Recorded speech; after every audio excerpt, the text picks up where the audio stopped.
عکس یا رسم چیزی عجیب است. در نظر اول اون گویا انعکاسگر یک لحظه حیات آدمان حتی یک ثانیه است، ولی اگر با دقت نظر کنیم در همین یک لحظه، در همین یک ثانیه یک عالم خاطرات، یک عالم تاثیرات، یک عالم یادداشت، یک عالم سرگذشت رو ما دیده میتوانیم. بعضا در عکس در یک چارچوبه بوده درباره همون شخص، درباره همون لحظه نظر به یک کتاب معلومات زیادتر گرفتن ممکن است. پس وقتی که ما سفر میکنیم نه تنها شهر، دهات، منظره رو میبینیم، بلکه یک تاثیرات زیاد، یک سرگذشت، یک گروه سرگذشت‌های شادی آمیز و غم انگیز رو میبینیم. و امروز ما یک جای یک آلبوم رسم ها رو ورق میزنیم، یک آلبومی که پر از خاطرات است، پر از تاثیرات است و پر از سرگذشت است. این نمایش سفر گفته هاست از تلویزیون سیاحی و هنرهای مردمی. دوستان عزیز سلام عرض میکنیم. مهمان امروزه نمایش ما هنرمندی است که با صدا و با مهارت دستانش الکی به دل مخلصان صنعت موسیقی هم تاجیک و هم بیرون از آن جا گرفته است و نفری است که بسیار سفر کرده است، بسیار چیزها را دیده است، تاثیرات زیادی دارد و سرگذشت زیادی هم از سفرها گرفته است و امروز ما توسط عکس‌هایی که در نزد ما گذاشته است ما همین سفرها را در نمایش سفر گفته ها ورق گردان میکنیم. مهمان نمایش ما هستند هنرپیشه خلقی تاجیکستان دولت نظری. تشکر. خوش آمدید. زنده باشید. اکای دولت میگویند که وقتی که انسان از آستانه خانه به بیرون برآمد الکی این یک سفر است. یعنی سفر به فروشگاه، سفر به مکتب، سفر به دانشگاه، سفر به کارگاه، یعنی همه این سفر است و وقتی که حتی از آستانه خانه برآمدید تا کارگاه، تا مکتب، تا خانه الکی یک عالم سرگذشت واقعه رو میبینید، اصلا واقعه ها رو میبینید، با کسی هم صحبت میشوید و شاید در همین لحظه هم با کسی عکس هم گیرید. عموما هر نفر هم این خیلی است. من از شما اول پرسم میشنم که چون میدونیم که سفرهای زیادی داخل خارج کرده اید. بله. یعنی گمان میکنم که تمام گوشه و کنار تاجیکستان رو دیدید. واقعا از واروق تا خاروق، از رشت تا هشت، از پنج تا ونج، همه این رو اصلا همون تراوت سفرها نیز در چی واقعا انجام می‌یابد.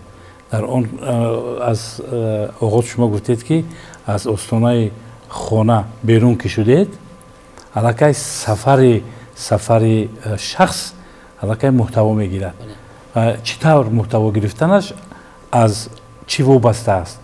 یعنی از نبض، یعنی حالت هم درونی باطنی و هم بیرونی و هم لحظه هایی که ماندگار، یعنی که از آنها یاد میکنی با واسطه همون رسم و همون وسیله سفرهای هنری و سفرهای داشته. و چون ما نام نمایش رو سفر گفته ها نهادیم با خاطر است که یعنی وقتی که شما همون رسم و عکس رو میبینید همون تصورات، همون حالت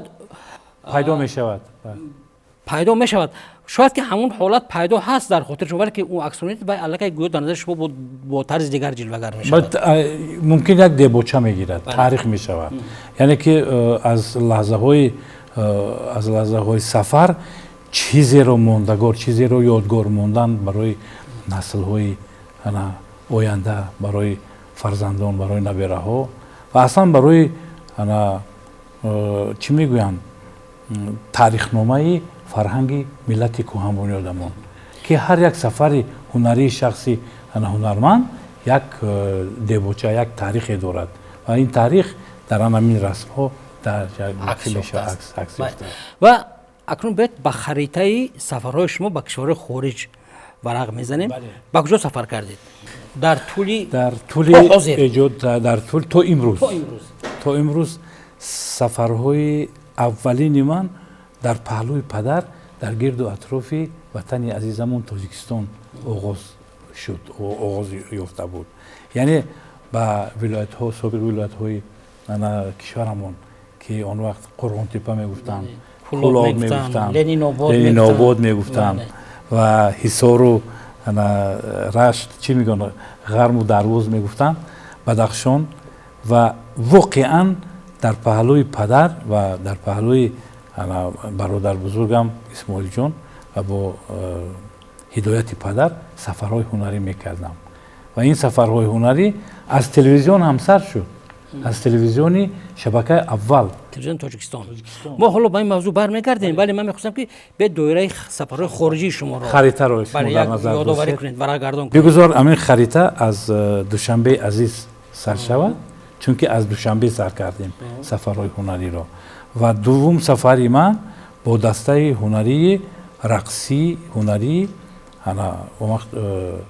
дастаи ҳунарии овозии зебо мегуфтам ки дар назди кумитаи телевизион ва радиои тоҷикистон фаъолият мекардам ки бо роҳбарии артисткаи халқии иттиҳоди шӯравӣ зебо аминзода сафарҳои ҳунарӣ ба афғонистон сар шуд. Афғонистон як. Сафари дуввум Тунис боз бо ансамбли зебо ва сафари сеюм Эрон Теҳрон. Сафари чорум акнун ба кишварҳои ҳамсоя ба Узбекистон, панҷум ба Қазоқистон, шашум ба Туркманистон, ҳафтум ба Узбекистон, ҳаштум ба Қирғизистон, ноҳум ба Беларусия, даҳум ба Украина, баъд сафари Федератсияи Россия даҳум ва ёздаву дувоздаҳ боз як бори дигар сафарҳои яъне ки балканӣ кард. Аллакай ҳисоб гум шуд, фақат давлатҳоро номбар кард. Ва инҷо Полша, яъне ки Лаҳистон, Венгрия, Маҷористон, баъд Фаронса, баъд Италия, Рум, Италия, баъд Покистон, Исломобод ва Равалпинди, баъди ин сафарҳо сар мешавад Дубай, Арабистони Саудӣ, баъд Баҳрайн, Қатар, баъд аз Қатар яъне боз як мамлакати гӯем ки бисёр ҳам зебои байни Гибралтару байни Испания буд. Ин Сан Элпидио, Сан Ремо, Италия. Сан Ремо ҷое ки фестивал мегузарад. Сан Элпидио, ин ки сафари ҳунарӣ доштем бо театри давлатии лухтаки ҷумҳурии Тоҷикистон ва дар он ҷо бо ҳунарҳои мардумӣ яъне ки дастӣ, яъне ки бо онҳо яъне ки думбра навозиву соз навозиву даф навозиву най ва асбобҳое ки бисёр нозук, яъне ки садоҳои бисёр ҳам форами даштӣ доранд, лапчанг. Бо ҳамин сафарҳои ҳунарӣ ман бештар бо ҳамин асбобҳои мусиқӣ оғоз меёфтам. Сафарҳои дигаре доштам, сафарҳои дар конференсияҳои илмӣ назариявӣ доир ба мусиқӣ ва суннату анъанаҳои мардумӣ ки дар Теҳрон зиёдтар, дар Истанбул, дар Анқара ширкат меварзидам ва дар ин шаҳрҳо дар Туркия аслан бисёр фестивалҳои байналмилалӣ баргузор мегардид ва дар он ҷо бо гурӯҳи ҷаҳоноро, бо хонум Шарофат Рашидова, бо кӯдакони то синни 12-14 сола, яъне ки ман роҳбалат ки будам бо маълима ва дар иштирок дар аввалин фестивали ҳунарҳои зебои Истанбул, Отатурк дар соли 1998 дар Анқара ва Истанбул ширкат варзидам ва бо медали тиллои ин ҷашнвора бо сари баланд бо кӯдакони он вақтаи ҷавоноро ба ватан баргаштем. Ва боиси ифтихор аст ки номи Тоҷикистони моро мегиранд. Харитаи сафари шумо пур шуд. Шумо инҷа албатта Фаронсаро номбар накардед. Фаронсаро ман барои чӣ номбар накардам? Чунки ман се бор ширкат варзидам. Ва хотироти алоҳида дорад ки ман ҳамин асбобе ки шумо мебинед бо ном чоргун, ин аз дасти роҳбари давлат ҳамон асосгузори сулҳу ваҳдати кишвар, президенти ватани азизамон Тоҷикистон Эмомалӣ Раҳмон туҳфа ҳамчун туҳфа ба дасти ман رسید و باعث افتخار است که با این اسباب قریب است که در چورابینی‌های بعدینه سالهای 2022 2023 در کشورهای اروپا من با این اسباب معرفگری فرهنگ سنتی ملت کهن بنیادمان تاجیکستان. خب برنامه ما نامدار از سفر گفته بود در اساس رسم ها است. ما اکنون حاضر رسم ها رو به بینندگان پیشنهاد میکنیم و شما خاطرات رو تاثیرات و خاطرات رو میگید و یک چیز است همون عموما عکسایی که در سفرها گرفتید بداهتا گرفتید یا آماده شده؟ بعضا من هنر عکسگیری هم دارم به نظرم. نه اون عکسایی که خودتون در اون عکس هستید بداهتا آماده است یا عکساً شما تیار شده که نه این بداهتا است. من همه تیار شده یک دو سه هر لحظه بداهتا چی می شود آغاز می شود. چون که اگر تیاری بینی مخصوص برای همون رسم گرفتن یا برای مثال یگون چی میگن حالا یک تعدادی هنرهای عکسبرداری شده است میگویند که سسیا میکنن. این در وقتش این سسیا رو نمیکردیم اما همون بداهتا رسم گرفتن برای یک شکلی واضح همون زنده بودن مثال عکس روی انسان رو مثال چی میگه با همین وسیله همون شخصیت همون رسم رو ifade کرده میتوانیم. خب اکنون میگذاریم به رسم ها. ما در اول اشاره کردیم که وقتی که انسان از خانه برآمد و که یک سفر است. بله. شما سال 2025 به عنوان عالی هنرپیشه خلقی تاجیکستان سزاوار شدید و آن رو به واسطه عنوان رو از دست خودی سرور دولت گرفتید. ما از همون سفر میکنیم از آغاز میکنیم از اون عکسی که شما همون روز همون عنوان رو از دست سرور دولت گرفتید. وقتی که از خانه برآمدید همون روز تا اومده عنوان گفتن چی تاثیرات داشتیم؟ انا همین کلیدی سوال کلیدی شما شاید باشد در همین برنامه سفر گفته ها. اصلا هنگام خبر خوش، هنگام یک تحفه خوش یا اینکه یک وسیله‌ای که در همون ساعت تو از فارغ از همه تشویش‌های روی دنیا، یعنی که از تشویش‌های زندگی، از گیر و دور چی گویم اطراف، مثال کمی با سعادت روزگار فارغ بشوی.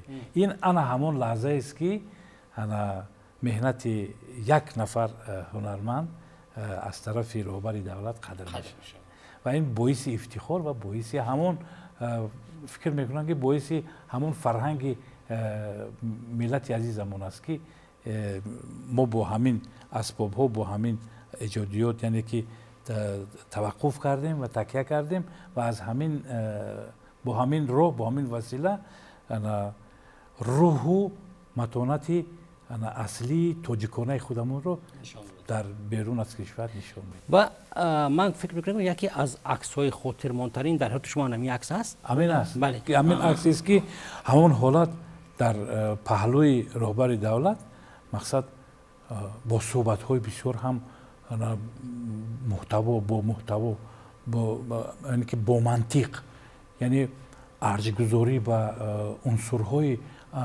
گویم که سنت‌های ارزشمندی ملتمون که از طرف حکومت و از طرف دولت نوبنیاد پر اقتدارمون که اکنون جوانان تکیه به همین واسطه به همین شکلی آینده سازی دارن، یعنی که آینده رو ساخته ایستادن با همین روحیه، البته از خانه بیرون شدن و بیرق ملت عزیز رو برداشتن در کشورهای مختلف. این شرف برای ما هنرمندان است. فکر می‌کنم از زمین مثلا گرفتن همین عنوان هنرپیشه خلق تاجیکستان کلی مخلصان صنعت تاجیک خصوصا شما خیلی شاد شدن از این چیز و چون ما بهوده از این از این برنامه رو از همین عکس آغاز نکردیم، چون یکی از گفتیم خاطرماندترین عکس زندگی شماست. اکنون میگذاریم ما بر روزگار اندکی گذشته. شما زاده و پرورده عائله هنرمند هستید، یعنی پدر شما حافظ خلق تاجیکستان استاد عبدالله نظری نفری بودن که در تاجیکستان و بیرون از آن شهرتی به اندازه داشتن. واقعا بیاید ما آغاز میکنیم از همون عکسی که شما همراه پدر داشتید و خوب البته هنر رو از پدر آموختید ولی پدر تلقین کردن و که خودتون دیدید مثلا مهارتی پدر رو ببوستد خواستید که برای پدر البته تلقین هم بود، یعنی نصیحت ها میدادن، میگفتن که پسرم در کدام یک جوده که اگر وارد میشوید شما فراموش نکنید که دوام دهنده سلاله هنرمندی خانوادگی و همان دسته هنری که در سالهای 70 خیلی 70 80 در جمهوری عزیزمان تاجیکستان بسیار فعالیت میکرد، از همون دور نباشیم و از همون کنده نباشیم. و البته من همین رسمی که شما میبینید روزی بعد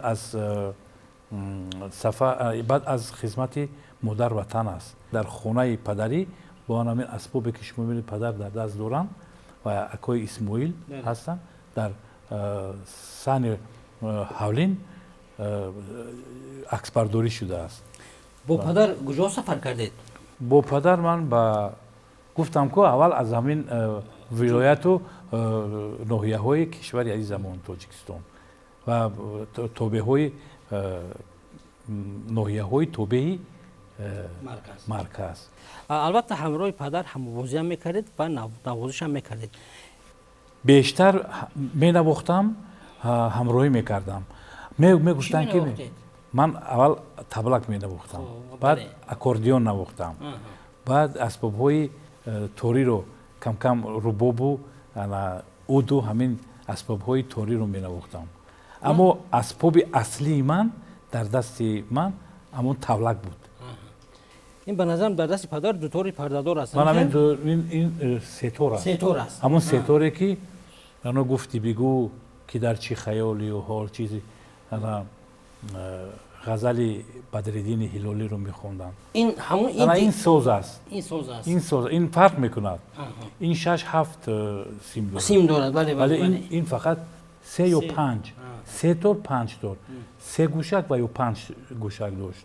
این همون مولی دستی پدر بودن و همین رو نیز خودشون ساختن. همین اسباب رو پدر واقعا من با شما گفته گذارم اون کس میتراشیدند، ساز تراش بودند و برادرشون عمکم خدا رحمتی محمدالله نیز این هنر رو داشتن که در ارمغان کار میکردن و فعالیت میکردن در همین ارمغان، یعنی که اونجایی که اسباب های موسیقی تیار میکنن. از پدر یادآوری شیم حاضر چی آهنگ استاد رو با کدام نوع اسباب روشن نواخته میتوانید؟ البته میتوانم با دنبرا نواختم، چون دنبرا نیز یکی از اسباب های سنتی ملت کهن‌بنیادمان است.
این آهنگ مشهوری الله. بله بله همون یک رمز دیگر داشت چشمان سیاه بناز میگردانی ما روزی سری بریده میترسانی ما گرزی سری بریده میترسیدیم در کوچه عاشقان نمیافتیدیم.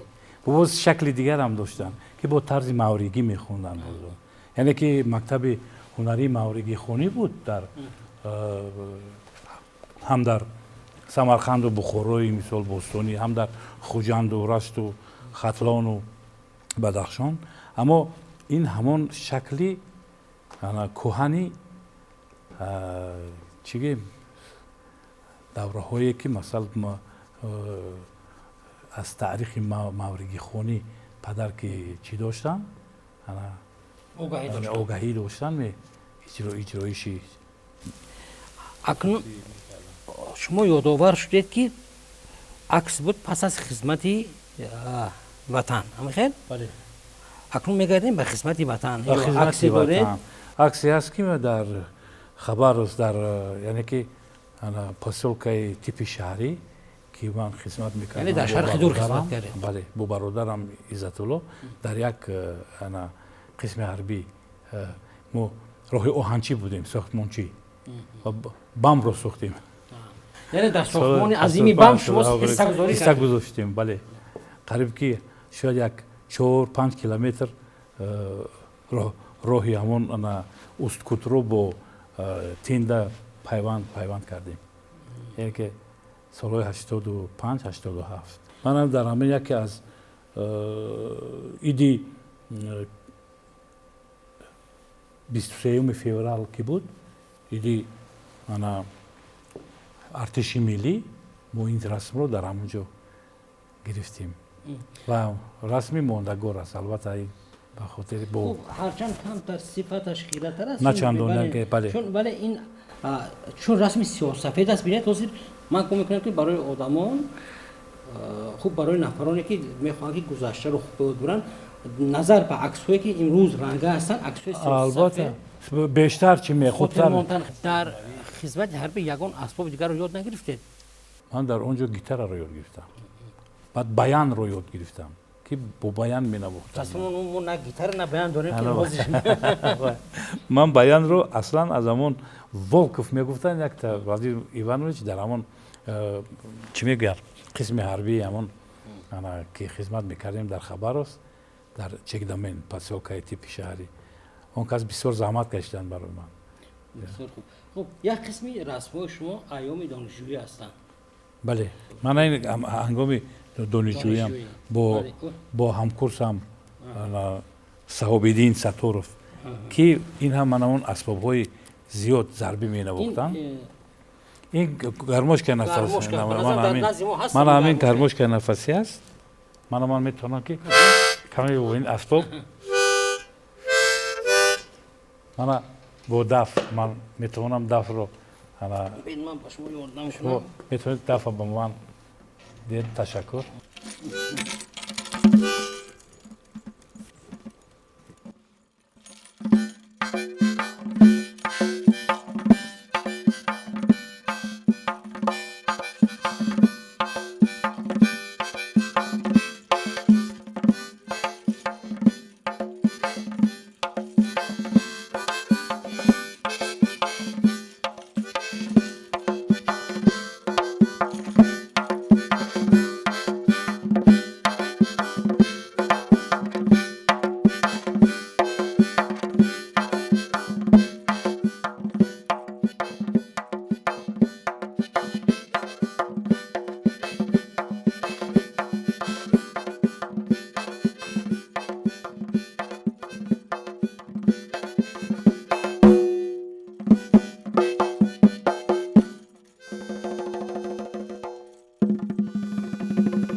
همین اسباب‌های نفسی رو نیست بیشتر از استاد دلیر نظرов که اون وقت سفرهای هنری میکردیم در کشور همسایه ازبکستان اون کس مینواختن من بسیار ذهن میموندم که استاد چی گونه مینوازن در همین اسباب و آهسته آهسته از بعد در سفرها من شاید کمی جرأت پیدا کردم که همین اسباب خردی نفسی رو از خود کنم ببرم. بعد که با سفرها میگذاریم با گفته که با انسامبل زیبا چندین سفر داشته بله در کشورهای گوناگون. بله سفر ماندگار در افغانستان شد در مزار شریف یک روز پیش از ما متاسفانه در اینجا فقط با یک دوستی تاجیکی که در افغانستان چی میکرد در همین البوم شاید باشد من همین افغانستان است یکی از تاجیکانی در مزار شریف زندگانی میکرده که در همین نمایش ما کنسرتی که در مزار شریف برگزار شد با سرود سبزک لبیجو و دلبرم که با خانم شیریمو نیحالова میخوندم در همونجا انا همین شخص مراد نام دارم که بسیار مخلصی میکردن و از اون که تو چی میگوین هموطن ما که بود ما نیز همون در همون حالت من این جمعه رو دیدید که همین جمعه از طرف همین چی میگن وطنی ما که در همون مزار شریف در جمعه به قصب بسیار جمعه چی از طرف همین مخلص برای ما تحفه گردید جمعه به قصب قریب که نیست شما همین حس میکنید همین مسئله چون که زبی تو همون صحنه تاجیکی من همین جمعه به قصب میشود که مثلا من همین رسم ماندگار است واقعا میتوانید که مثال شما ما این بینندگان البته این رسم رو میبینن ما از البوم میبینیم و بینندگان از روی نواری که ما پیشنهاد میکنیم. و سفر دوم تونس است که در منستیر، کارفاگن، جام، سوس یک چند چی میگویم شهرچه های خورده که در تونس چی دارد سکونت میکنن بسیار مردم فرهنگی هستند اما اونجا هم بحر و بعد بسیار کشتی ها زیاد هستند و مردمش بسیار شکار موهی چی هستند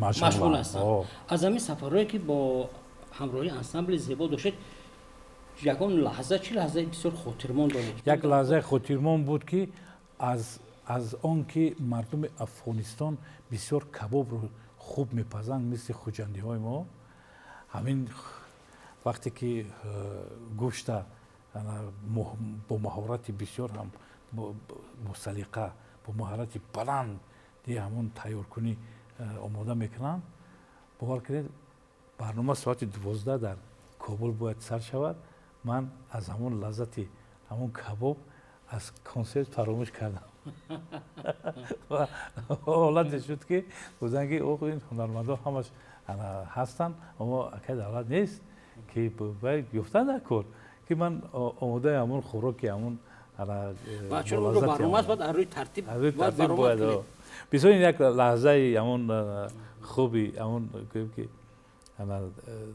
سفر بود بسیار خوب میگذاریم با سفرهای دیگر و با عکس‌های دیگر من جو یک عکس دیدم انا شما در توی مرکه خیلی زیاد در یکی از توی دوستی بسیار قدردان پدر شادروانم عبدالنزی امیرشاه نادر می باشد که در توی فرزند بزرگش این البته در دوشنبه نیست نه اصلا در دوشنبه بله همین موضع شومیان میگویند در طرف فرودگاه که همونجا پدر رو بسیار چی کردن خواهش کردن که با همون دمبره حکا اسماعیل با اون تورش من با اکوردیون رستم نادیروف یعنی که پسر عمک شاگرد خودشون رحمتی پدر سنت الله خبیروف که از سلاله خبیروف ها هم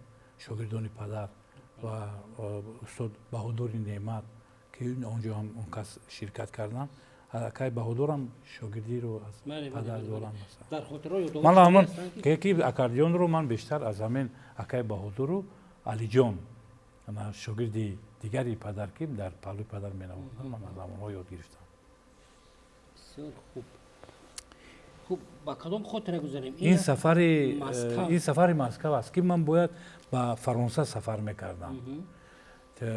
اولین سفر هنری من باید در فرانسه در پاریژ برگزار میگردید. یوری سالومین اون وقت جانشین وزیر فرهنگی فدراسیایی اون وقت فدراسیای روسیه، یعنی که سوسیالیستی میگفتن اون وقت در اتحادیه شوروی RSFSR که کار میکردن و من با از اون کس دعوت گرفتم که باید اشتراک در یکی از کنکورس های استرادای موسیقی در کشور فرانسه اشتراک کنم. اما متاسفانه از اون که بسیار داوطلبان زیاد بودن من نتوانستم جای افتخاری رو چی کنم اشتراک کنم. اما با وجود این روحیه ایجادی ما رو یوری سالومین بسیار بها دادن و دستگیری هم کردن، گفتن که شما آینده خوب دارید، چی نشوید، رو افتاده نشوید و این ساحه همین موسیقی رو شما از خود کنه از بر کنید و سفرهای زیاد میکنید. و همون چیش همین بود. اون کس دعا هم دادن که مقصد در سفرهای منبعدی سفرهای مثل خارج کشور سهمگذار باشید. خوشبختانه فکر میکنم که انشالله این هم موثر شد، چون شما از سفرها گفتید، از سفرهای هنری و از سفرهای سیاحی گفتید، همشون یک جای یک چی شکل رو از خود کردن. در مقصد من اون اکاردیون و چیه که شما میگفتید بیان از همین اسباب ها با من کاترین سایدل یک شهروندی گویم که همسن و سال خودمون اما از گلدخترانی آلمانی بود که در فستیوالی همون یکی در فستیوال های موسیقی من کاترین سایدل دائم برای من هدیه میکردن همین اسباب های موسیقی نفسی خورد و گرماشگاه نفسی رو و همون گرماشگاه نیز در من هستند. در همین جا من شکل دیگرش رو دارم و این شکلی خوردش است و از جنوب همین در همون فستیوالی بین المللی مسکو. اگر همین آلبوم رسما شما که آوردید ورق زنیم گمان میکنم هر کدومش یک خاطره است. یک خاطره بسیار هم مکمل دارم. درباره کدام رسم میخواستید که حضور با صحبت کنیم از سفرها؟ مرحمت شما انتخاب کنید. من این سفری دبی است. من سفری دبی. من همین سفری اماراتی متحده عرب می باشد که با بله من هم اینجا رژیسوری خودمون زیودین سفرف است و مفرح محبتف و من با همون چی میگوین دستم در کورونی برنامه‌ای کنسرتی که در دبی اونجا سرود خوندید یا چی؟ کدام سرود را؟ در اونجا من سرودی داشتم تو یاری منی من یاری تویم.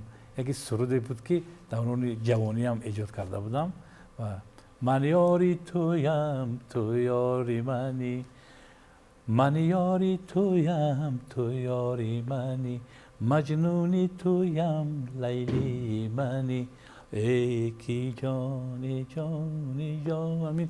همین خیلی یک سرودی بود که خانم شرافت معقول به خود دونست و برای گل دخترانش فکر گرچنده نه اونقدر سرودی پررای چی بود، یعنی برای رقص مخصوص برای رقص تیار کرده بودم. من این سفری بدخشان است. این سفری داخلی یعنی سفری بدخشان یکی با اکو اسماعیل محمد جان پسرم اینجا هستن، من اکای نظرالدین حجاج محمد سعید ارتور مشربوف توبیش هلالی و روننده. این هم بسیار یکی از رسم‌های موندگار است. یک سفر به نوحه درواز. بله در جشن وحدت ملی کشورمون بود. از همین سفرهای داخلی کدامش به شما بیشتر موندگار است؟ فکر میکنم سفر کلوب 2700 سالگی شهر بوستانی کلوب و دیگر نمایش که در بدخشان дар Бадахшон дар Хорушаҳр шуд. Ман ҳамин ду сафаре ки роҳбари давлат ҳамон тамоми ҳунармандони касбии ватани азизамон Тоҷикистонро омода сохтанд ки барои мисол ҷашнҳои ватанӣ омода бошед ва бо сари баланд бо як матонати ҳуввияти миллӣ дошта мисол ба назди мухлисон чӣ гӯем. агар дар бораи аксҳои шумо ман бо такрор мекунам, агар ки соатҳо суҳбат кунем аз ҳар як аср хеле вақт зиёдаш ва чун мо онқадар фурсати зиёд ҳам надорем, шумо кори хуб кардед умедҷон. Як ҳаст ки ҳар як шабакаи азизи ватаниамон тавонистааст ки як хотираеро ва як шакли бисёр ҳам суннатиеро барои мухлисон пешниҳод кунанд ва месазад ки кормандони асили шабакаи сайёҳӣ ва ҳунарҳои мардумӣ тавонистааст ки ҳамин сафарномаҳои ҳунармандонро мисол ба шакли возеҳ ки мисли як ҷадвал ба ҳам овардааст ва ин бисёр боиси ифтихор аст. саломат бошед. хуб, мегзарем ба як сафари хеле муҳими шумо ба шаҳри Парижи Фаронса дар доираи сафар дар ЮНЕСКО ва як акси хеле ҷолиб ҳам шумо дар саҳна доред ва мо албатта поре аз он консертро нишон медиҳем ва шумо онҷо баромад намудед. бале инҷо бо дастури роҳбари давлатамон асосгузори сулҳу ваҳдати кишвар президенти ватани азизамон Тоҷикистон Эмомалӣ Раҳмон бо ҳамин асбоби туҳфакардаашон ки дар дасти ман аллакай ҳамчун як тифл чӣ мегӯянд, ман ҳамин говақт шӯхӣ мекунам дар хона ки ҳамин асбобои мана ҳаракат кунед ки нашикананд, бо дар ҳолате ки ман бояд онҳоро оғӯш гирам, чун ман ҳамон гавҳараки чашм онҳоро бисёр ин асбобе ки оварде ҷур аст. албатта ман инҳоро якко як ҷур мекунам. ман ҳозир метавонам бо ҳозир дар ҳамин муҳити танги мо имкони навохтан ҳаст. албатта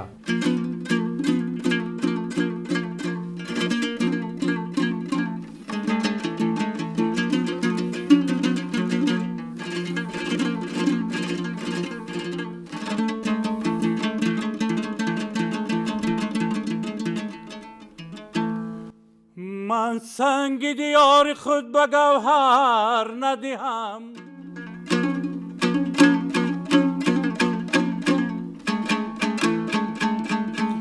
جهان خاکش به بهای توده زر ندهم.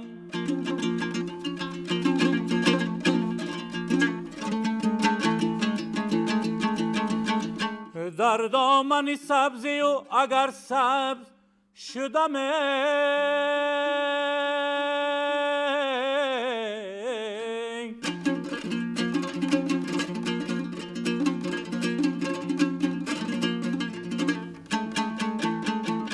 جهان سر هم که دهم دامن او سر ندهم.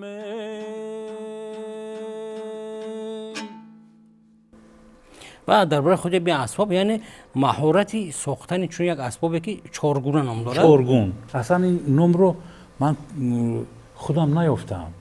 یک شخصانی رو انا دعوت کردم و از اونها پاسخ گرفتم که همین اسباب رو شما چی نام می‌مونید؟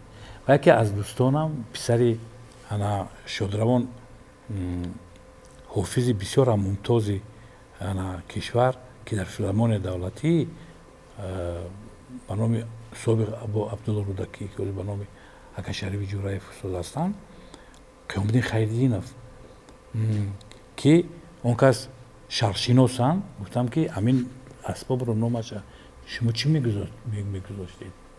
گفتند که اصلا نام این اسباب چهارگون است. چهار اسباب است. چهار در یک کنده چهار شکل است. ببینید کمانچه، دوتاری خراسانی، من دوتاری خراسانی هم اینجا آواز دارد مثلا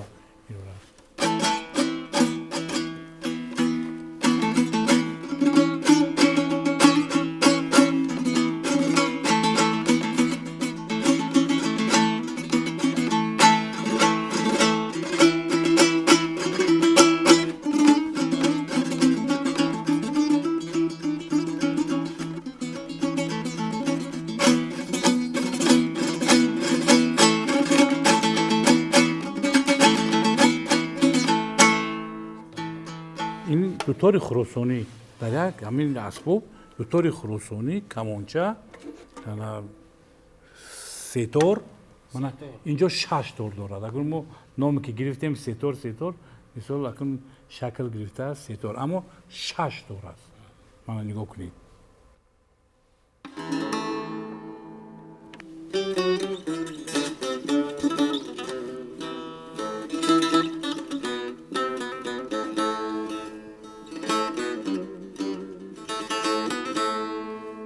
ای حضوری مقدمت در زندگی برهان من، مرده بودم زنده ام کردی بیا ای جان من، مرده بودم زنده ام کردی بیا ای جان من، بهر پابوسی تو هر جا سبزه سر می کشید، داشت با خود نسخه از حسرتی میجگان من، داشت با خود نسخه از حسرتی میجگان من، داشت با خود نسخه از حسرتی میجگان من.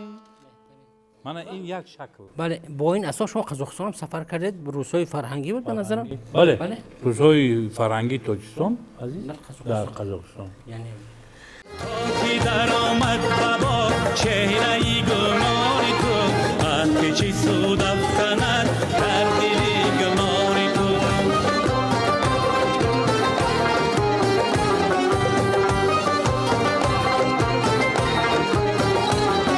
اون چای گلزاری جان روی تو را یاد کرد، چشم چی خوشواک شد بر هوسی خاری تو، بر مسئلی زاهیدان جمله چمن خوش بود، مستک سرسر شد از لبی خماری تو، مستک سرسر شد از لبی خماری تو، تا کی در آمد بابا چهره گلناری تو، که چی سود افکند در دل گلناری تو، دودی دلی لاله ها زاتشی جان رنگی تو، پشتی بنفشه به هم از کشیشی باری تو، پشتی بنفشه به هم از کشیشی باری تو، پشتی بنفشه به هم از کشیشی باری تو.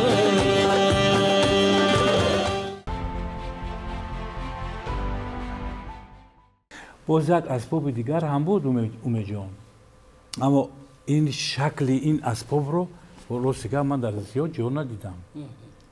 دستی دعا میاد، دستی دعا، اما مؤلف این اسباب شوق محمد از آثارخانه گرمی زاکبک. بله و بسیار اسبابی تخیلی گوییم که بسیار ماندگار.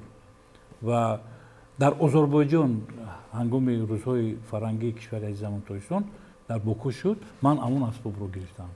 چی دارد اون بقید؟ دو دست دعا، یعنی اونجا نوشته تاجیکستان، یک دو دست دعای همین اسباب برای تاجیکان دنیا. بهترین بسیار یک رمز خوب وای کرده از شاه محمد. خب ما باز به خاطرهای وابسته به رسم برمیگردیم. یک برآمد خیلی خوب شما بود در روزهای فرهنگی تاجیکستان در ازبکستان. بله با اسباب لیلی مجنون. یعنی اسباب دوگانه یعنی که یک اسباب بود که با نام لیلی مجنون همین سفرهای هنری در تهران شهر، در اصفهان، در مشهد با همین اسباب من بسیار سفرها کردم و تاجیکستان عزیز رو با همین اسباب معرفی کردم. نواری از همه جدیدتر نوار تاشکند است. بله. و اون در خاطره همه بینندگان است و واقعا هم یکی از برنامه‌های جالب بهترین روزهای فرهنگی تاجیکستان در کشور ازبکستان.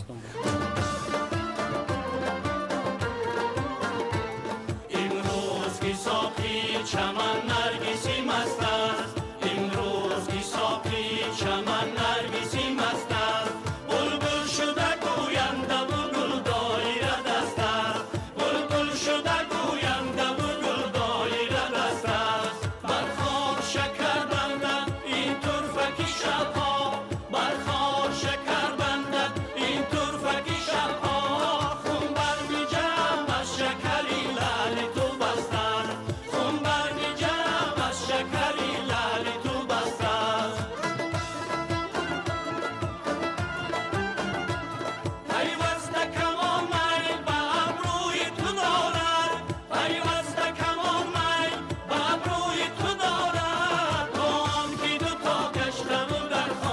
نشسته با آنکه دوتا گشته و در خانه نشسته امروز که صافی چمن نرگسی مست است امروز که صافی چمن نرگسی مست است بلبل شده گوینده و گل دایره دست است بلبل شده گوینده و گل دایره دست است بلبل شده گوینده و گل دایره دست است.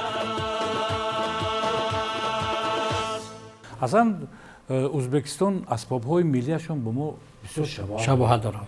انا مثلا دکتر خراسانی همون دکتر خراسانی هم در همون توشکند و اون دوتاری پرده دار. خب بله در خورزم من ببینید همون هنرمندای سنتیشون حالت بیشتر با همون اسباب ایجاد میکنن با کمانچه با غیجک مثلا. خب ما یک سیر تاریخی کردیم و اینجا همون یک رسمی در وی بود در فرانسه بود خیلی می‌سازد که در آینده امید جان من خیلی پیشنهاد دارم که میخواهم که یک سفر داشته باشیم با همین چی گویم قطار ناحیه‌هایی که در ساحل 5 بله ساحل دریای 5 بله که سکونت میکنن مردم مثال برای باز هم زیادتر پیدا کردن همون شکلی نیاگان داشته رسم و رسومی تاجیکی که در از هنرهای دستی و از هنرهای دستی که مثال اسباب‌های موسیقی می‌سازند انا آلات‌های موسیقی آلات‌های برای مهنت برای کشاورزی می‌سازند که یک سفر داشته باشیم که هم افادهگری مثال همون عنصرهای گویم سنت و ارزش‌های ملی باشند. در همین ردیف میتوانه ما با اسباب‌های سنتی یعنی آمیزش همه هنرها داشته بله بله در اون عکسی که ما برگردیم به همون پاریس همراه همه هنرمندان دارید و یک واقعا برنامه جالب کنسرتی هم شد که ما اگر عکس رو با بینندگان نشون دادیم چی تاثیرات گرفتید از اون سفر یونسکو؟ از همین سفر کلیدی بود در اونجا فقط برای یک سر و لباس و برای یک گویم نشان دادن مثال مهارت و گویم چی همون انهای وطنی همون نه بلکه اون چیزی بود که باید که تاجیک و تاجیکستانیان ما رو با هویت ملیشان با یک مثال کهن بنیادی تاریخ و تمدن و معرفت و مثال گویم دانشی که در این ملت کهن بنیادی ما مثال سکونت دارد و همین شکلی واضحی وطن و وطن پرستی تاجیکانه خودمان رو با احساس نشان و خود همون برنامه کنسرتی هم دارای تمامی همون عنصرهای موسیقی چی گذشته و چی امروز حاضر زمان بود بگذار خارجی های اروپا که بیشتر گویم که انا و رسالت های شرقیانه ما رو از خود کرده اند برای چی؟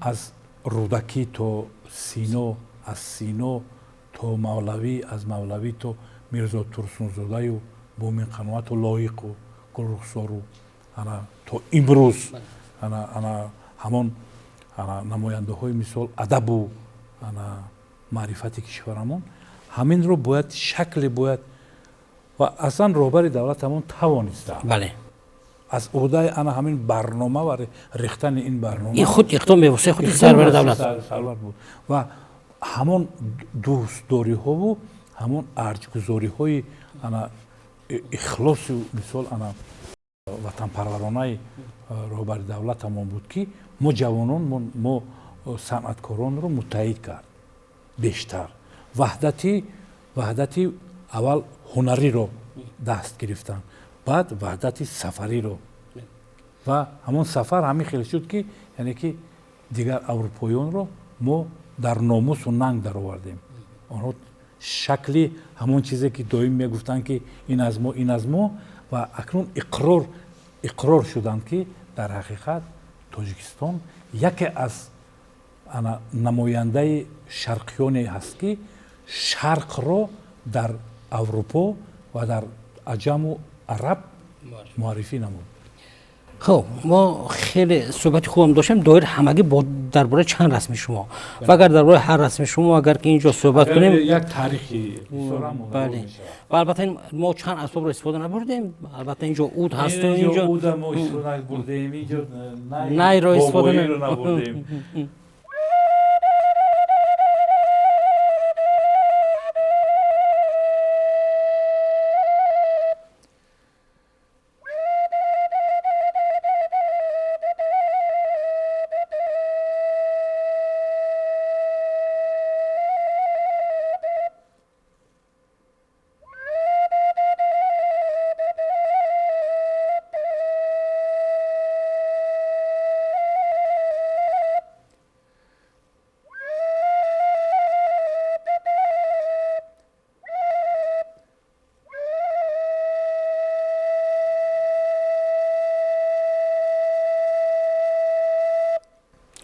بهتری سوال اسباب هست که نفتن رو نمیتوانید شما هست مخفی؟ هست مخفی او کی؟ چنگ بله یک بار من همین چنگا در یکی از سفرهای هنری با استادی زندهیات استادی شاعری داننده تمام عنصرهای موسیقی و گوییم عنعنه‌های ملی استاد شادروان هنرمند خلقی تاجیکستان استاد دولتمند خالف پرسیدم که استاد همین چنگ شما مینوازید گفت چنگ میتوانم گفتم استاد من نمیتوانم گفت اسباب هست که نمیتوانی گفتم همین چنگ نمیتوانم و نصیحت خوبم دادن گفت چنگ خواهی که یاد بگیری اول سنتور ایرانی یاد گیر سنتور ایرانی همون شکلی اصلی همون تورهای همون تورپودی چنگی توجیکی است همون چنگی توجیکی ما را بین چه دشوار نواز است که و بسیار سلیقه در کار و جور میکنی و تو کجا جور میکنی بعد صدا میبرورند و این هم یک هنری والای استاد زندهیات دولتمند اکا بود که مثال توانستن در قریب 13 از 30-35 اسباب مینوازم و همین اسباب من ندارم از سنتور مینوازم اما چنگی تو که یاد نگرفتم چون مشق نکردید مشق میکردید البته اون میگرفتید همین ذهن یا فرصت نشد ذهن نموندم یا که از همون تور پودش ترسیدم گوید به هر صورت ما از موضوع برنامه کم تر دور رفتیم ولی این برای این منفعت آور است و ما یک قسمتی دوم برنامه میگذاریم 10 سوال میدم با شکل کوتاه جواب دهید باشه این همش مباحثه به سفر است باشه کشوری که شما میتوانید حتی فرد با اون برگردید برای سفر ایتالیا نمود دوست نقلیات شما هواپیما قطاره ماشین اتوبوس یعنی ماشین است بله خوب اولین چیزی که شما هنگام سفر در جمعتان میگیرید نان بسیار خوب خوراک بالاسه که شما در سفر چشیده اید قبل از همه من خمشوربای تاجیکی خودم در سفر من خودم میکنم خوب بحر یا کوه هم بحر هم کوه نه یکتش اصلا کوه چون موضوع کوهستان هستیم در سفر صبح را دوست می‌داری یا شام را صبح را چرا چون همه آغازی افضلیت انسانی از همون چی از صبح سر میشود از خریطه تلفن می‌بینید که از سکران محل می‌پرسید یگان چیز را رفتید در کجا واقعا میپرسم چون پرسیدن عیب نیست یعنی با معاشرت زیادتر می‌شود در سفر احساسی هست یا نه احساسی هم البته احساسی هم هر یه لحظه رو فکر میکنم اما حرکت میکنم که کم گپ باشم یعنی که بسیار نگویم و بسیار سخنی بسیار پدر هوا نداشته کدام احساس بیشتر است شادی غم خرسندی نمیدونم تعجب شادی بسیار خوب و سوال آخرین لحظه غیر چشم داشتنی در راه. لحظه غیر چشم داشتنی در راه. در سفر فرض کردیم. یعنی همسفرت رو عصبی نکردن، یعنی که با همسفر برابر باشه، یعنی که با همون چون برنامه هم از سفر هاست، آغاز سفر ها با نیکو، با یک چی میگویند، با یک شکلی که بسیار آدم خودشو آزاد حس کنه. بعد از سفر در هواپیما نمیترسید؟ بسیار میترسم. نه نمیترسم، چون که من بسیار با سفرهای هنری هم با طیاره شدگی است. بسیار خوب. ولی یک وقت گفتن که دولت چی شده است، مثلا مریض شده است و نمیرود، و رفتن نمیتوند. نه، اگه دولت رفتن میتوند، چرا نمیتوند؟ ولی هنرها چیو در پیشن، سفرها در پیشن. سفر باشد با کدام ره باشد. سلامت باشید. سلامت باشید.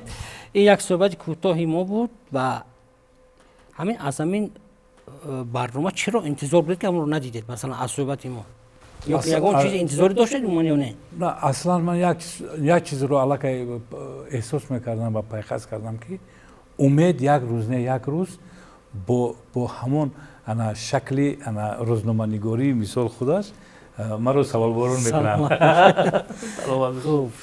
ما از دعوتی که شما را کردیم و شما پذیرفتید خیلی خرسند هستیم. راستی من فکر واقعا من باز یک بار دیگر اگر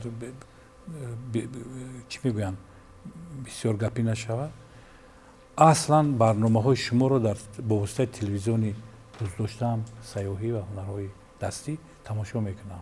برای چی تماشا میکنم؟ چون خودم با همین برنامه همسفرم.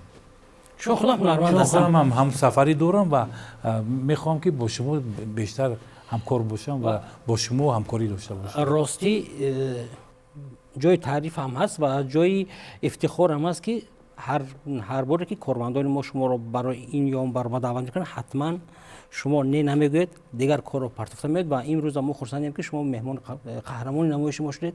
چند عکس شما رو ما به بیننده پیشنهاد کردیم، چند خاطرات شما رو واسه عکس ها گویا که چی گویم از صمیم قلب شده مثلا. بله انعکاس کردیم، ولی با اون یک جاذبه دیگر دادیم.